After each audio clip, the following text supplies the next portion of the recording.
Assalamualaikum warahmatullahi wabarakatuh. Hari ini saya nak buat satu tutorial untuk upgrade lah daripada plan WOW 60 kepada FU 60 ya. WOW 60 kita tahu sebelum ni 240GB, tapi FU 60 500GB, harga sama RM60 juga ya.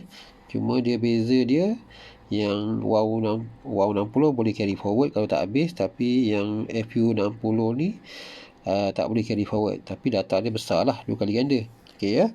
Okey, sekarang ni customer downline ni dia ada dah siap-siap dah RM63 dan data dia pun belum tamat lagi, tapi dia nak upgrade dia punya plan.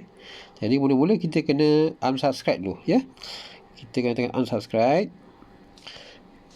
type unsubscribe, tekan next. Tu dia kata data apa semua akan forfeited lah, akan mansuh semua. Okey, kita kata okey. Alright, tunggu dia keluar mesej kata dah berjaya dihentikan.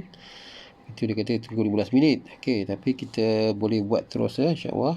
Kita refresh balik. Okey, sekarang ni kita tekan unsubscribe, subscribe now. Lepas tu kita pergi FU60 ni, klik here. Dia kata confirm to subscribe FU60 pack to nombor tersebut lah. Kita kata ok dan tunggu sekejap. Ok, ini saya buat dekat my WOW ya. Anda boleh buat juga dekat Tone WOW 2.0.